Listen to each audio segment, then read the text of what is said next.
Hello students, आज हम जो चैप्टर चल रहा है हमारा फेडरलिज्म उसको आगे पढ़ते हैं। पहले फेडरलिज्म है, उसके फीचर्स हैं, उसके बारे में हम पढ़ चुके हैं। अब हम फेडरलिज्म है उसमें आगे पढ़ेंगे कि इंडिया में तीन चीज़ें वो फेडरलिज्म है वो काम कर रही हैं, या हमारी इंडिया की संघीय व्यवस्था कैसे काम कर रही है। How is federalism practice,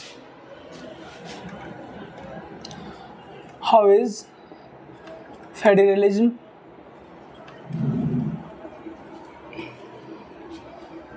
practice.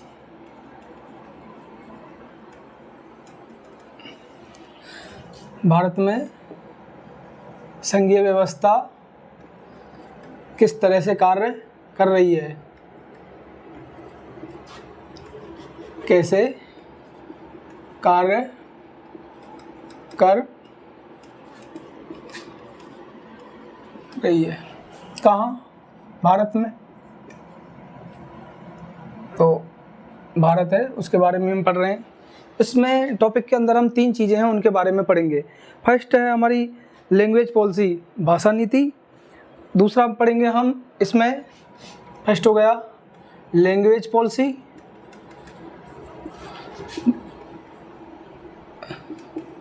Policy, central state relation, central state relation, और थर्ड पढ़ेंगे हम डिसेंट्रलाइजेशन इन इंडिया, लाइजेशन इन इंडिया। तो ये तीन चीज़ें, इनके बारे में हम इसमें चैप्टर के अंदर पढ़ेंगे। पहले भाषा नीति है, फिर केंद्र और राज्य उनके क्या संबंध हैं, कैसे हैं, और भारत में विकेंद्रीकरण, डिसेंट्रलाइजेशन इन इंडिया। तो सबसे पहले स्टार्ट करते हैं हम लिंग्विस्टिक स्टेट। ठीक, लिंग्विस्टिक स्टेट्स, भाषाई राज्य, भाषाई राज्य। अब भारत में क्या है, 1947 में इंडिपेंडेंस हुआ, अंग्रेज़ों से आज़ाद हुआ। 1947 के बाद क्या हुआ भारत में कि यहाँ पर जो कांग्रेस के लीडर हैं, जैसे जवाहरलाल नेहरू, ठीक है, सरदार वल्लभ भाई पटेल, चक्रवर्ती राजगोपालाचार्य, ये भाषा के बेसिस पे स्टेट्स हैं उनको बनाना नहीं चाहते थे, क्योंकि 15 अगस्त को ही भारत आज़ाद होने के साथ साथ पाकिस्तान है वो भी उससे अलग हो गया। भारत और पाकिस्तान दो नए देश बन गए। इसलिए जो लीडर हैं उस समय के, ठीक है, कांग्रेस की गवर्नमेंट बनी थी सबसे पहले, तो जो लीडर हैं वो चाहते नहीं थे कि भाषा के आधार पे क्या है राज्य बने, क्योंकि भाषा के आधार पे राज्य बनने को उनको डर था कि जब धर्म के आधार पे क्या है, मोहम्मद जिन्ना है, उन्होंने अपना क्या बना लिया, देश बना लिया। तो अब भाषा के आधार पे कहीं दूसरे देश नहीं बनने लग जाए, तमिलनाडु अलग देश नहीं बना ले, ठीक है, और नॉर्थ ईस्ट के स्टेट हैं वो अपना अलग देश नहीं बना लें। इसलिए उन्होंने क्या किया, मना किया इन सारे बड़े लीडर्स हैं। लेकिन जो गांधी जी हैं उनका विचार इनके बिल्कुल अपोजिट था। गांधी जी चाहते थे कि भाषा के आधार पे स्टेट बन जाए तो कोई दिक्कत नहीं है, क्योंकि उससे लोग हैं वो जुड़े रहते हैं। अब जैसे अंग्रेज़ों के जो राज्य थे, मद्रास में क्या है, तेलुगु भाषा बोलने वाले और तमिल भाषा बोलने वाले दोनों लोग रह रहे थे। मुंबई, उस समय उसको मुंबई बोलते थे, मुंबई में महाराष्ट्र गुजरात मिला के मुंबई स्टेट बनता था। तो पंजाब में हरियाणा और पंजाब था, तो यहाँ हिंदी बोलने वाले, पंजाबी बोलने वाले अलग अलग लोग रह रहे थे। अब कई समय बढ़ने के बाद, ठीक है, 1953 के आसपास क्या हुआ कि यहाँ भाषा के बेसिस पे नए नए राज्य बनाने की डिमांड है वो आगे बढ़ने लगी। सारे जो दूसरी भाषा बोलने वाले वो कह रहे हैं हमें देश बनाना है, राज्य बनाना है भाषा के आधार पर, ठीक है, देश नहीं। तो क्या होने लगा, डिमांड उठने लगी। अब इन्होंने, जवाहरलाल नेहरू है, इन्होंने एक कमेटी बनाई, GBK कमेटी, ठीक है, और उस कमेटी है, धरा आयोग बनाया था पहले तो, फिर कमेटी बनी एक, उस कमेटी है उसने रिपोर्ट दी, और लास्ट में फिर आंध्र प्रदेश में क्या है, ज़्यादा जो आंध्र प्रदेश वाला बॉर्डर है तेलुगु भाषा वाला, वहाँ पर विद्रोह होने लग गया भाषा के आधार पे। वहाँ के एक पॉलिटिकल लीडर थे, ठीक है, श्रीमालू नायडू, उनकी क्या है डेथ हो गई आमरण अनशन करते हुए, भाषा की बेसिस पे कर रहे थे वो। अब उस भाषा की बेसिस पे डिमांड करने की वजह से जवाहरलाल नेहरू ने लास्ट में एक्सेप्ट कर ली उनकी डिमांड है, और 1953 में आंध्र प्रदेश है वो भाषा के आधार पे इंडिया का पहला स्टेट बना। ठीक है, तो ये चीज़ याद रखने वाली है। फिर उसके बाद धीरे धीरे भाषा के आधार पे नए नए राज्य वो बनने लग गए। उसके बाद फिर बम्बई है, उसके 2 पार्ट हो गए, एक महाराष्ट्र में मराठी बोलने वालों के लिए, गुजराती बोलने वालों के लिए गुजरात बन गया, ठीक। उसके बाद पंजाब और हरियाणा है, उसका विभाजन हुआ। हिमाचल प्रदेश यूनियन टेरिटरी था, उसको स्टेट की कैटेगरी में डिवाइड कर दिया। उसके बाद 2001 है, 2001 में क्या है, झारखंड, छत्तीसगढ़ और उत्तराखंड तीनों राज्य हैं, वो भले ही हिंदी भाषा क्षेत्र थे, लेकिन उनको उनकी लोकल कल्चर के बेसिस पे उनको अलग अलग डिवाइड कर दिया। तो भाषा के राज्य पे भारत के राज्य बनना स्टार्ट हो गया। अब प्रेजेंट टाइम में आपसे पूछूँ कि इंडिया में कितने राज्य और कितनी यूनियन टेरिटरी हैं, संघ शासित क्षेत्र, तो प्रेजेंट टाइम में 28 स्टेट हैं और 8 यूनियन टेरिटरी हैं, यूटी संघ शासित क्षेत्र, ठीक है। दमनदीप और दादरा नगर हवेली है, उसको मर्ज करके एक ही बना दिया। जम्मू कश्मीर है, इस समय क्या है, पहले स्टेट था जम्मू कश्मीर और लद्दाख, उसके 2 बना दिए संघ शासित क्षेत्र, ठीक है। तो 28 से हैं वो स्टेट हो गए। नेक्स्ट है इसमें लैंग्वेज पॉलिसी, ठीक है, लिंग्विस्टिक स्टेट हो गए। फिर लैंग्वेज पॉलिसी क्या है इंडिया की, ये समझते हैं हम। इंडिया में एक सर्वे कराया गया कि कौन सी लैंग्वेज सबसे ज़्यादा बोली जाती है। सबसे पहले नाम आएगा हिंदी का, ठीक है। अब हिंदी को तो हम देवनागरी में लिख देते हैं, हिंदी। इंडिया में 41% लोग हैं, वो उन्होंने कहा है कि हमारी मदर टंग है, मतलब मातृभाषा है जिसमें हम बोलते हैं। इस मदर टंग के अंदर जो लोकल बोली होती हैं, ठीक है, बोली हो गई जैसे कि राजस्थान की हरियाणवी बोली है, पहाड़ों में उत्तराखंड हिमाचल की पहाड़ी बोली है, बुंदेलखंडी, छत्तीसगढ़ी, भोजपुरी, ये बोलियां हैं, अभी ये भाषा नहीं है, इनको भी हिंदी के अंदर कैलकुलेट करके। तो 41% लोग हैं इंडिया में क्या बोलते हैं, हिंदी है उनकी मदर टंग है, फर्स्ट लैंग्वेज है। और सेकंड और थर्ड लैंग्वेज जिनको वो समझ सकते हैं और बोल सकते हैं, सेकंड और थर्ड लैंग्वेज मिला दें तो इंडिया में 50% ऐसे लोग हैं जो क्या बोलते हैं, हिंदी, ठीक है। तो आधी पॉपुलेशन इंडिया की हिंदी बोल रही है। अब जब हमारा कॉन्स्टिट्यूशन लिखा गया तो हिंदी नेशनल लैंग्वेज नहीं है, राष्ट्रीय भाषा नहीं है, नेशनल लैंग्वेज हिंदी नहीं है, याद रखना। राष्ट्रीय पक्षी है हमारा, राष्ट्रीय पशु है, ठीक है, बहुत सारी नेशनल फ्लैग है, नेशनल एंथम है, नेशनल सॉन्ग है, लेकिन नेशनल लैंग्वेज है उसको हिंदी मान लेते हैं, लेकिन कॉन्स्टिट्यूशन के अकॉर्डिंग, संविधान के अनुसार हिंदी क्या है, राष्ट्रीय भाषा नहीं है, ये याद रखना है। तो फिर है क्या फिर हिंदी, जब राष्ट्रीय भाषा ही नहीं है तो फिर हम क्यों हिंदी हिंदी करते रहते हैं। तो हिंदी है हमारी, क्या हो गई, हिंदी है ऑफिशियल लैंग्वेज है, ऑफिशियल लैंग्वेज, राजभाषा। राजभाषा का मतलब संविधान में लिखा गया कि हिंदी में सारे काम होंगे, क्योंकि हिंदी को सबसे ज़्यादा लोग बोलते हैं, समझते हैं, 50% से भी ज़्यादा। केवल साउथ इंडिया के स्टेट हैं और नॉर्थ ईस्ट के कुछ जगह हैं वहाँ हिंदी समझते नहीं हैं लोग, बाकी पूरे इंडिया में बोल नहीं सकते तो समझ सारे जाते हैं, ठीक है। महाराष्ट्र हो गए, गुजरात, उड़ीसा, उनकी मदर टंग है वो हिंदी नहीं है, उसके बाद भी हिंदी को सारे लोग समझ लेते हैं यहाँ पर। उसके बाद नीचे जाते हैं कर्नाटक, आंध्र प्रदेश, वहाँ दिक्कत होने लग जाती है, और सबसे ज़्यादा केरल, तमिलनाडु में सबसे ज़्यादा प्रॉब्लम होती है हिंदी को लेकर। अब इन्होंने कहा कि हिंदी है ये हमारी क्या होगी, ऑफिशियल लैंग्वेज होगी, जो सारे काम ऑफिशियल में किए जाएंगे, जैसे कि पार्लियामेंट में रूल बनेंगे हिंदी में बन के आएंगे, सुप्रीम कोर्ट, हाई कोर्ट के जो कानून हैं, ठीक है, जो ऑर्डर आएंगे वो इंग्लिश में आएंगे, गवर्नमेंट के सारे जो टॉप लेवल के ऑर्डर आएंगे वो सारे किस में आएंगे, हिंदी में आएंगे। लेकिन इसके साथ साथ उन्होंने कहा कि 15 साल तक क्या करेंगे, इंग्लिश है उसमें भी काम किए जाएंगे साथ साथ में। और 15 साल के बाद 1950 के बाद, ठीक है, 1965 हो गई 15 साल के बाद, और 15 साल के बाद इंग्लिश है उसको ख़त्म करके और हिंदी को परमानेंट ऑफिशियल लैंग्वेज डिक्लेयर कर देंगे। मतलब कि सारे काम किस में होंगे, इंग्लिश, हिंदी में होंगे, इंग्लिश की कोई ज़रूरत ही नहीं पड़ेगी। अब 15 साल तक तो इंडिया में कोई दिक्कत नहीं आई, क्योंकि इंग्लिश में मेन काम इंग्लिश में हो रहे थे, उनका ट्रांसलेट होके हिंदी में हो रहा था। लेकिन जैसे ही 1965 आई, यहाँ दिक्कत होने लगी।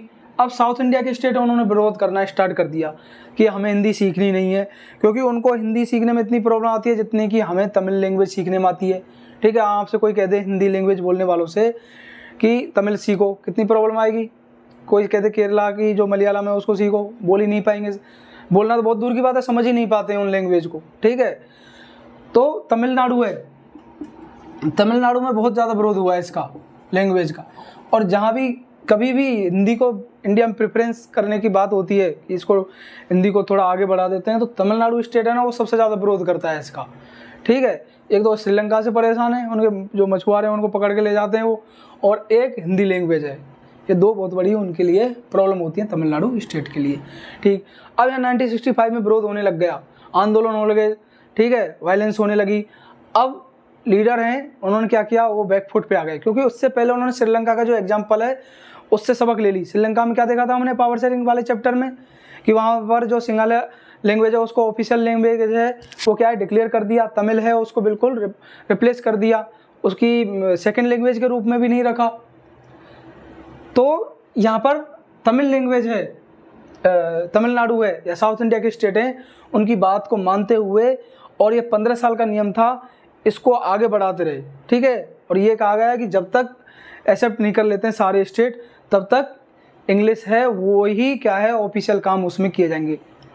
तो हिंदी क्या है, नेशनल लैंग्वेज तो है ही नहीं, ऑफिशियल लैंग्वेज डिक्लेयर किया है, लेकिन ऑफिशियल जो सारे काम हैं किस में होते हैं, इंग्लिश में होते हैं, उनका ट्रांसलेट होता है इंग्लिश में, या लोकल जो लैंग्वेज है उनकी, ठीक है। तमिल साउथ इंडिया की तमिल हो गई, तेलुगु हो गई, कन्नड़, मलयालम, उड़िया, मराठी, इनमें होते हैं। सुप्रीम कोर्ट के सारे काम किस में होते हैं, इंग्लिश में होते हैं। तो फिर बचा ही क्या हिंदी के पास, ना वो नेशनल लैंग्वेज है ना ऑफिशियल लैंग्वेज है, केवल संविधान में लिख दिया कि ये ऑफिशियल लैंग्वेज है, बाकी ऑफिशियल सारे काम इंग्लिश में होते हैं, उनका ट्रांसलेट होता है। सुप्रीम कोर्ट में सारे काम ही इंग्लिश में होंगे, हिंदी तो वहाँ चलती ही नहीं है।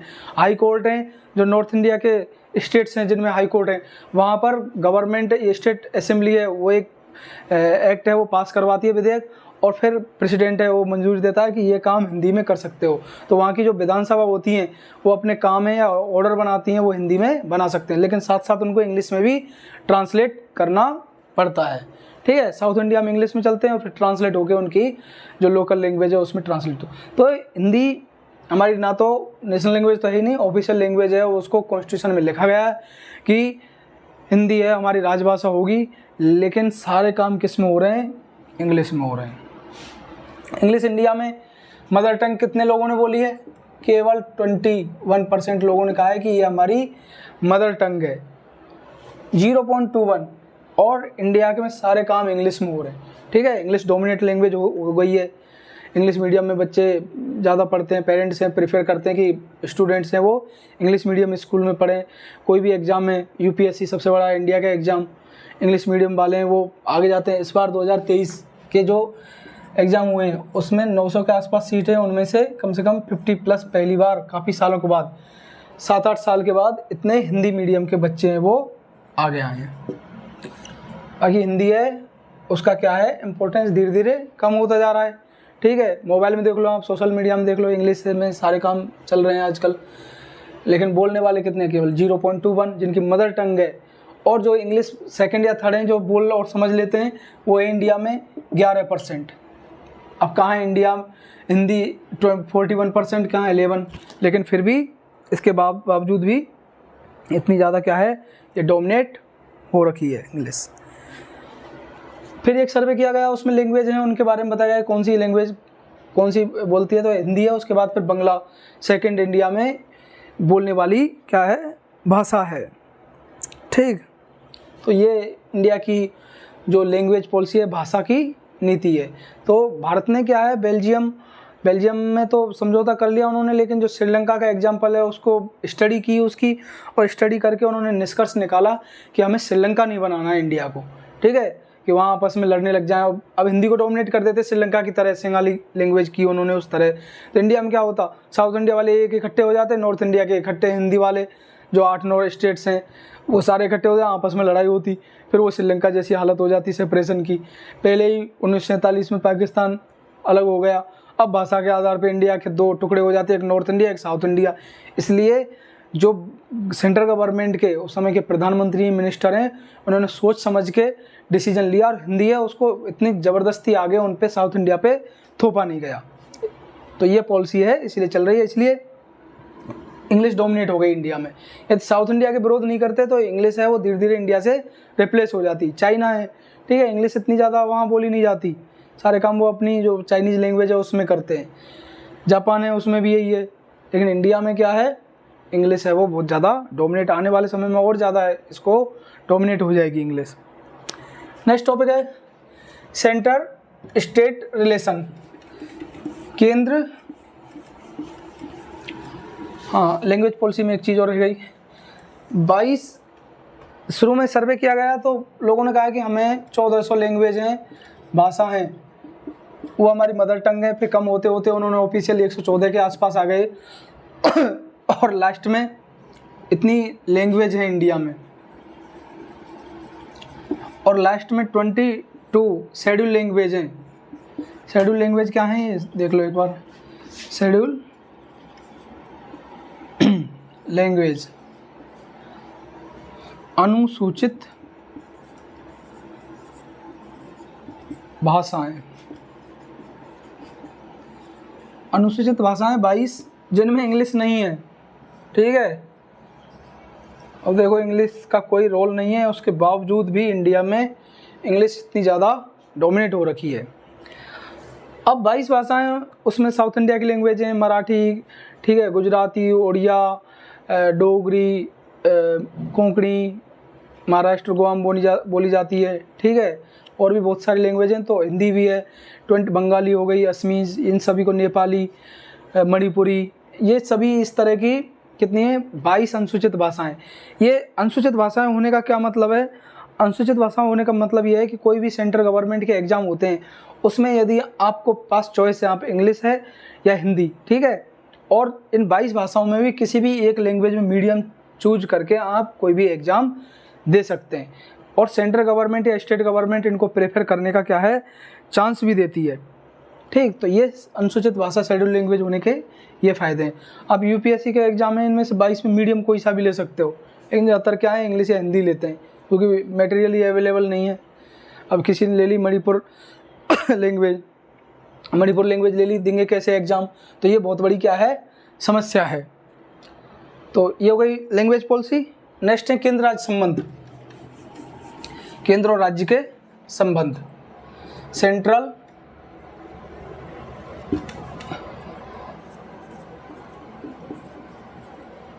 स्टेट रिलेशन,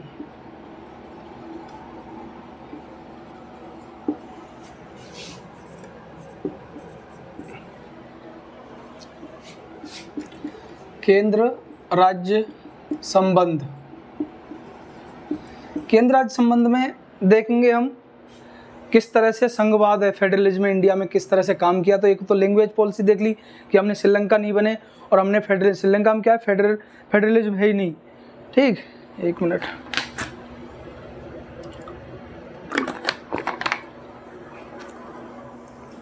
श्रीलंका वहाँ पर फेडरलिज्म है ही नहीं, तो श्रीलंका का एग्जाम्पल क्या हमने रिवर्स किया उसका, और फेडरलिज्म सही ढंग से काम करे इंडिया में, इसलिए हमने हिंदी है उसको साउथ इंडिया में नहीं थोपी। अब केंद्र और राज्य के संबंध, क्योंकि फेडरलिज्म की डेफिनेशन क्या है, two and more layer of government is known as federalism, संघवाद।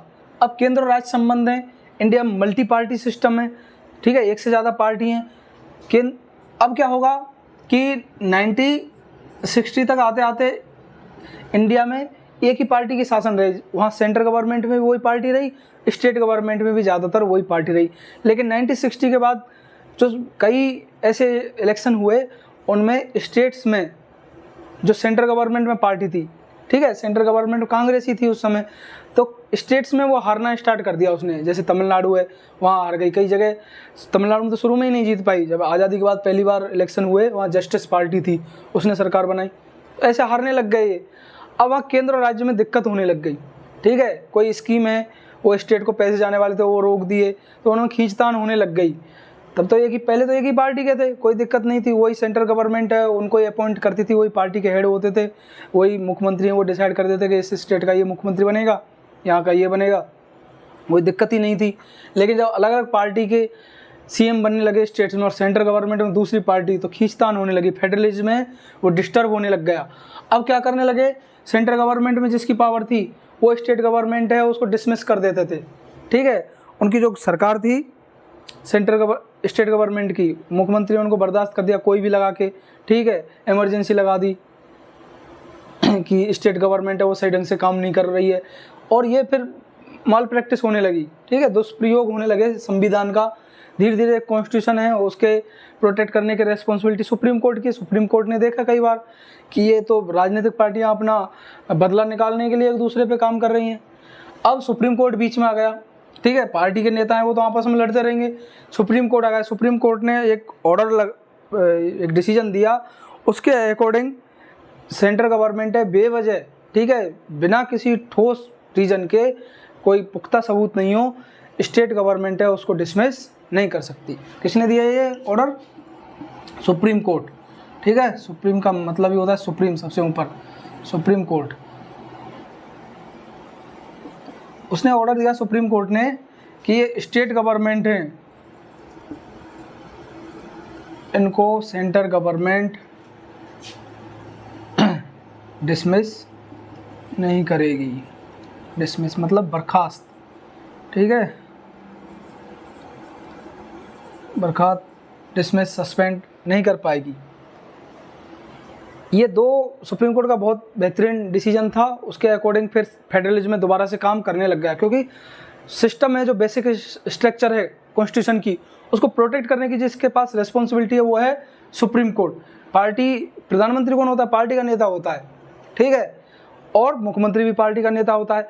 अब दूसरी एक पार्टी जब तो कोई दिक्कत नहीं है, दूसरी पार्टी होती है तो उनमें आपस में टकराव होने लग जाता है, और सेंट्रल और स्टेट गवर्नमेंट आपस में रेवेन्यू सोर्स को लेकर, लॉ एंड ऑर्डर को लेकर, ठीक है, किसी न किसी मुद्दे को ऊपर आपस में टकराव होने लग जाता है, तो सुप्रीम कोर्ट उनके बीच में आ जाता है। सुप्रीम कोर्ट ने कहा बेवजह डिसमिस नहीं करोगे तुम, सेंट्रल गवर्नमेंट किसी भी पार्टी की सरकार हो, ठीक है, कोई ठोस कारण होगा तो ही हम उसको कर पाएंगे।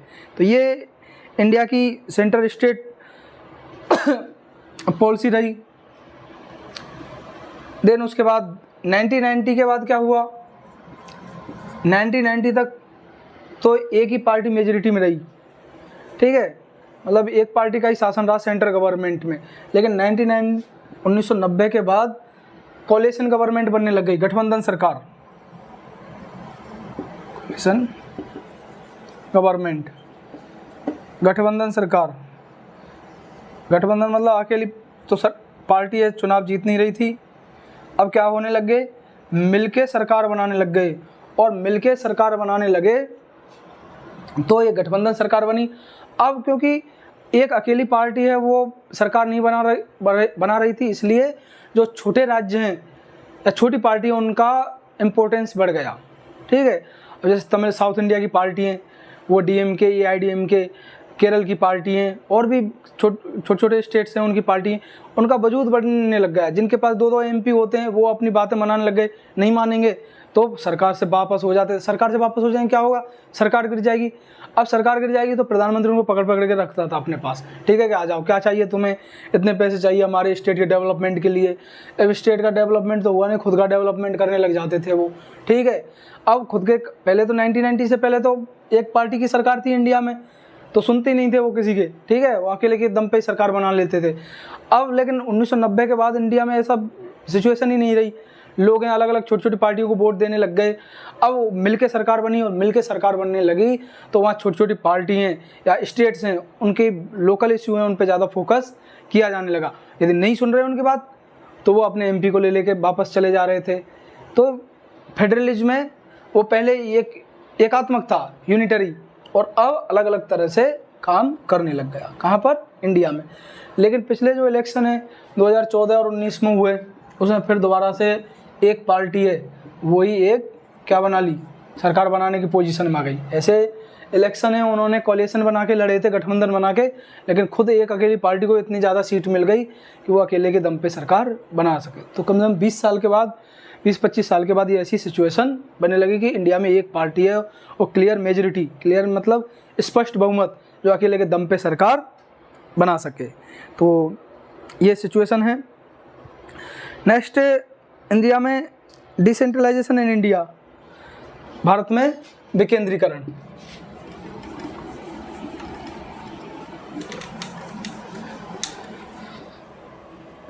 भारत में विकेंद्रीकरण की कुछ खासियतें हैं। डिसेंट्रलाइजेशन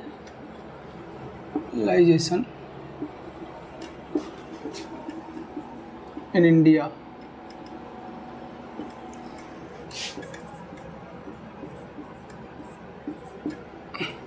भारत में विकेंद्रीकरण। अब केंद्रीकरण का उल्टा है विकेंद्रीकरण। केंद्रीकरण क्या होगा? सेंटर, सेंटर के पास पूरी पावर रहेगी। तो ये क्या हो गया? केंद्रीकरण, सेंटर की तरफ। और यदि पावर है वो यहाँ से दूर दूर चले जाए, ठीक है, इधर इस स्टेट को गई, इधर गई, इसको बोलते हैं विकेंद्रीकरण। इसका उल्टा हो जाता है विलोम, ठीक है। वही सेंट्रलाइजेशन, सेंटर पे, डिसेंट्रलाइजेशन उसके बाद।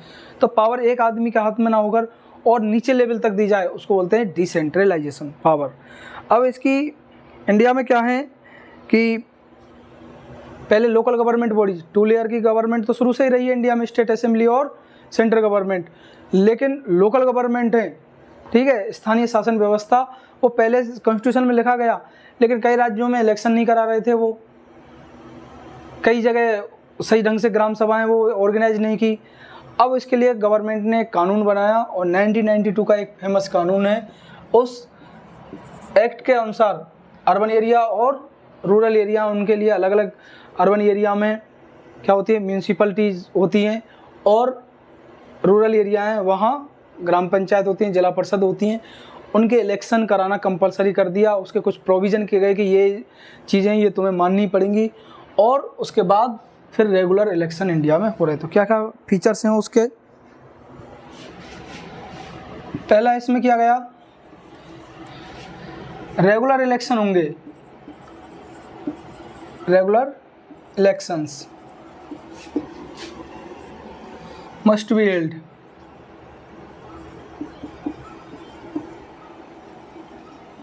ये कराने ही पड़ेंगे, कंपलसरी है। It is mandatory to held regular election of local government bodies.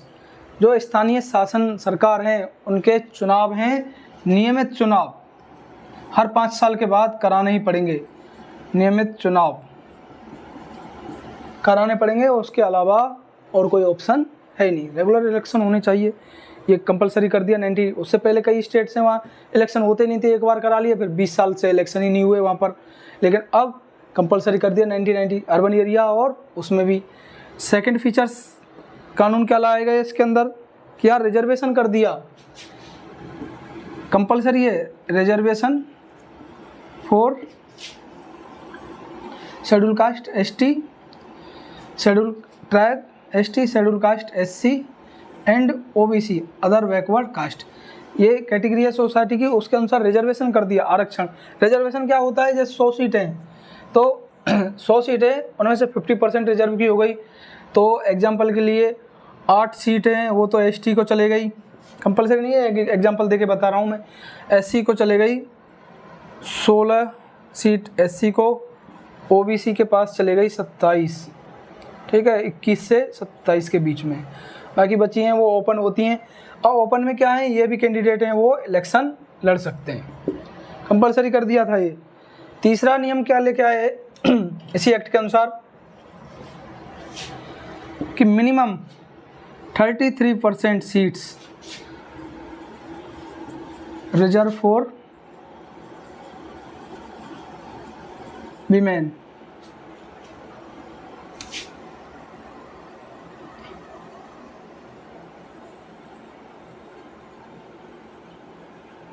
Women है उनके लिए 33, महिलाओं के लिए आरक्षित कर दी जाएंगी, ठीक है, आरक्षित कर दी जाएंगी। कितनी? 33% सीट मिनिमम। ज़्यादा आप बढ़ा सकते हो, लेकिन 33% सीटें, जैसे 100 है हर कैटेगरी में, 100 सीट हैं, 100 सीट में से हर कैटेगरी में पहले तो ST, SC और OBC में सीटें डिवाइड की हैं, और इनमें भी फिर मेल और फीमेल डिवाइड किए हैं। जैसे ST में 8 थी टोटल, तो 3 चले गई फीमेल के लिए और 5 चले गई मेल के लिए। SC में 16 थी, तो 16 का 1/3 कितना हुआ? 5 के आसपास, तो 5 इधर चले गई और 11 इधर हो गई, ठीक है, मेल और फीमेल। ये एग्जाम्पल के लिए कंपलसरी नहीं है, एग्जांपल दे के समझाएं। सेम ओबीसी में, सेम जनरल में भी ऐसा है। जो बाकी ओपन बची, उन ओपन के अंदर भी मिनिमम 33 सीट्स हैं, वो फीमेल कैंडिडेट को देनी पड़ेगी। वहाँ मेल कैंडिडेट खड़ा ही नहीं हो सकता। अब ये समझने वाली चीज़ है, हमने जेंडर, रिलीजन, कास्ट उसमें पढ़ा था कि स्टेट असेंबली है, वहाँ इंडिया में केवल 5% MLA हैं इंडिया में प्रेजेंट टाइम में, और MP हैं केवल 14%। लेकिन वहाँ रिजर्वेशन नहीं किया गया इसलिए इतनी कम है। लेकिन लोकल गवर्नमेंट बॉडीज, अर्बन और रूरल एरिया दोनों में रिजर्वेशन कर दिया, मिनिमम 33 सीट, इसलिए यहाँ इनसे इतने मिलेंगे। इससे आगे भी मिल जाते हैं, ठीक है। कई स्टेट ने तो 50% कर रखा है, जैसे राजस्थान में लोकल गवर्नमेंट बॉडीज हैं, वहाँ फीमेल है, उनके लिए 50% रिजर्वेशन कर रखा है। चलिए नेक्स्ट, इसके बाद इसमें एक ऑर्गेनाइजेशन है, स्टेट इलेक्शन कमीशन है, उसको अपॉइंट किया कि वो इलेक्शन करवाएगा, ठीक। थर्ड, स्टेट इलेक्शन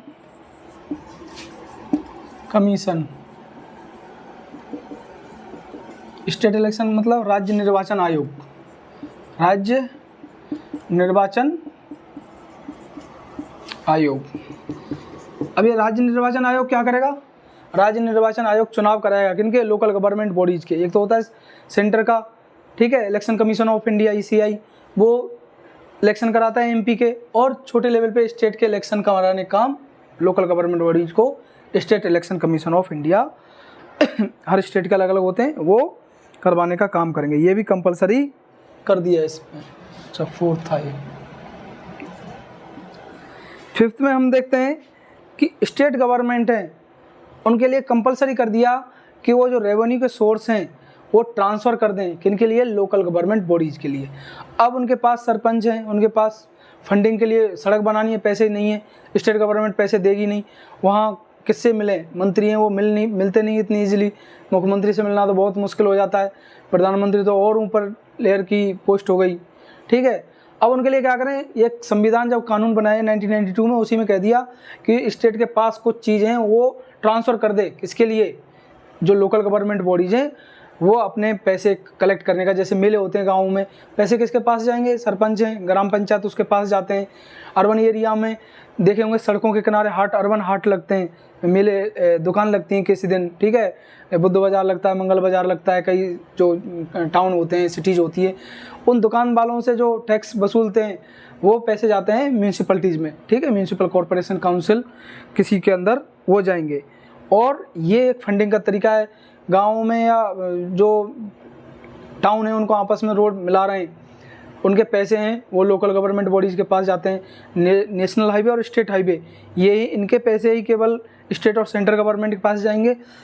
बाकी जो छोटे राज्य हैं उनके पैसे हैं किनके पास जाएंगे? उनके पैसे जाएंगे लोकल गवर्नमेंट बॉडीज़ के पास, ठीक है, टोल टैक्स, चुंगी। तो इसमें लिख देते हैं फिफ्थ थिंग्स क्या है? State government have to share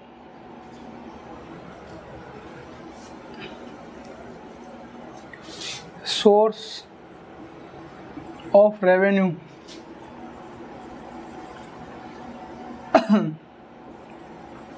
for local government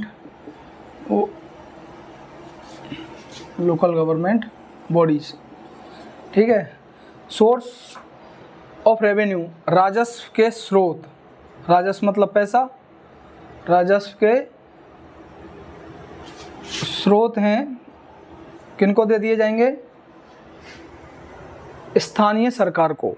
ये कंपलसरी कर दिया। इसके अलावा कुछ पावर है, ठीक है, कुछ शक्तियां हैं, वो भी स्टेट गवर्नमेंट ने लोकल गवर्नमेंट बॉडीज हैं उनको ट्रांसफ़र कर दी। ये 5 चीज़ें ये कंपलसरी थी, और यही है डिसेंट्रलाइजेशन ऑफ इंडिया, इसके अंतर्गत हैं ये चीज़ें वो की गई।